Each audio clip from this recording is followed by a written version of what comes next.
लोकशाहीचा बुलंद आवाज, रिपब्लिकन वार्ता, महाराष्ट्र। वलांडी येथे अजितदादा पवार यांना निःशब्द भावपूर्ण श्रद्धांजली। देवणी तालुक्यातील वलांडी देवणी येथील अजितदादा पवार यांना भावपूर्ण श्रद्धांजली। आज दिनांक 28 जानेवारी 2026 रोजी सकाळी अंदाजे 9च्या दरम्यान सबंध राज्यात अजितदादा पवार यांच्या दुर्दैवी दुर्घटना होऊन त्यांचा मृत्यू झाल्याची बातमी सबंध राज्यात देशात पसरली असता वलांडी येथे अजितदादा यांची दुर्घटना होऊन त्यांचा मृत्यू झाल्याची बातमी पसरताच वलांडीतील व्यापाऱ्यांनी आपले व्यवहाराची दुकाने बंद करून तात्काळ शिवाजी चौक वलांडी येथे येऊन सर्वसामान्य नागरिकांसह राष्ट्रवादी काँग्रेस पक्षाचे कार्यकर्ते व नेत्यांसह सर्व राजकीय पक्षाचे पदाधिकारी व नेत्यांनी वलांडी येथील निलंगा उदगीर राज्यमार्गावरील शिवाजी चौकात त्यांना भावपूर्ण आदरांजली अर्पण करण्यात आली। यावेळी सर्वधर्मीय सर्वपक्षीय व्यापाऱ्यांसह नवतरुणांनी अजितदादा यांना पुष्पहार अर्पण करून जड अंतःकरणाने भावपूर्ण श्रद्धांजली वाहिली। काही राजकीय पक्षाच्या कार्यकर्त्यांनी आपले मनोगत व्यक्त केले व पवार कुटुंब परिवाराला या दुःखातून सावरण्याचा ईश्वरचरणी प्रार्थना केली। यावेळी त्यांना 2 मिनिटांचं मौन पाळून श्रद्धांजली वाहिली। तर देवणी येथेही विविध राजकीय पक्षांनी व व्यापाऱ्यांनी निलंगा उदगीर राज्यमार्गावरील बोरुळ चौकात अजितदादा पवार यांना श्रद्धांजली अर्पण करून 2 मिनिटांचे मौन पाळले। यावेळी अनेक कार्यकर्त्यांनी भावनिक होऊन त्यांच्या निःशब्दाने भावपूर्ण श्रद्धांजली अर्पण केली। निधन झालेलं आहे तर आपण सगळे या ठिकाणी अजितदादांना श्रद्धांजली वाहण्यासाठी जमलो आहोत। तर मी अगोदर सर्व उपस्थित नेत्यांना विनंती करतो आपण पुष्प वाहायचे व त्यानंतर सामूहिक श्रद्धांजली होईल।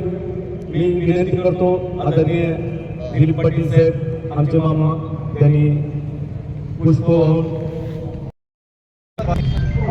महाराष्ट्रातील प्रत्येक कुटुंबामध्ये पसरली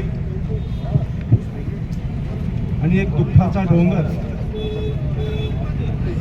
महाराष्ट्रावर हे प्रत्येकाच्या कुटुंबावर कोसळला। अजितदादा म्हणजे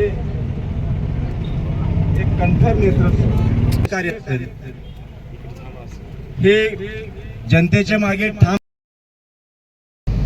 अपघात झालाय ही बातमी खरं म्हणजे कुणालाही खरी वाटत नव्हती आणि प्रत्येक घरामध्ये देशामध्ये दुःख झालं। महाराष्ट्रामध्ये प्रत्येक घरामध्ये आपल्या कुटुंबाचा एक सदस्य गेल्यासारखं वाटलं।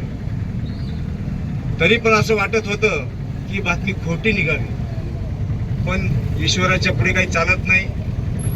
दादाने आपला कार्यकाळ स्मरणात राहील असा कार्यकाळ या राज्यापुढे ठेवून गेलेला आहे। खरे मी दादा एक वेळ शब्द दिला की शब्द पाळत असत आणि जे होत नाही ते नाही म्हणून स्पष्ट सांगत असत। त्याच्यामुळे लोकांनाही सवय झाली होती की दादा म्हणजे नेक काम करणारे, दादा म्हणजे गोरगरिबाच्या कामाला येणारे आणि त्यांची प्रशासनावर देखील एवढी मोठी पकड होती की अधिकारी देखील त्यांना खोटं बोलू शकत नव्हते।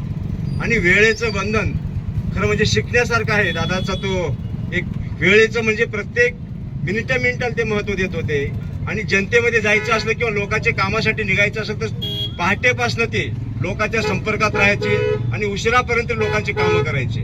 खरं लोकांना देखील सवय पडली होती आणि प्रशासन देखील की दादाला कधीच खोटं बोलू शकत नव्हतं। या अशा थोर माणसाचा आज अपघाती निधन झालं।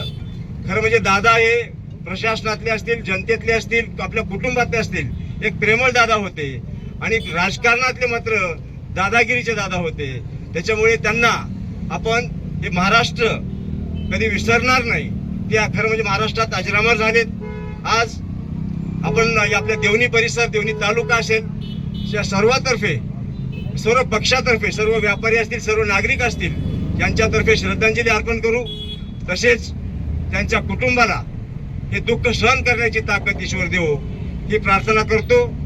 टीव्हीवर बातमी आली पण असं उगाच वाटत होतं की ही बातमी खोटी आहे।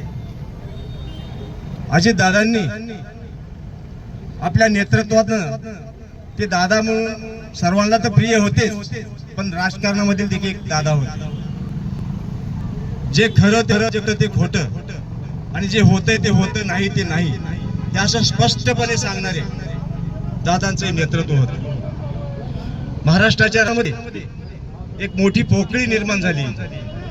दादाच्या जाण्यानं आपल्या राजकारणामध्ये महाराष्ट्राच्या एक खरं म्हणजे मोठी पोकळी तिथेही निर्माण झाली. यानिमित्त मी देवणी वलांडी परिसर व येथील सर्व नागरिकांतर्फे आदरणीय दादांना श्रद्धांजली अर्पण करतो व या परिसराच्या वतीनं त्यांच्या कुटुंबाला हे दुःख सहायची ताकद देव ही प्रार्थना करतो.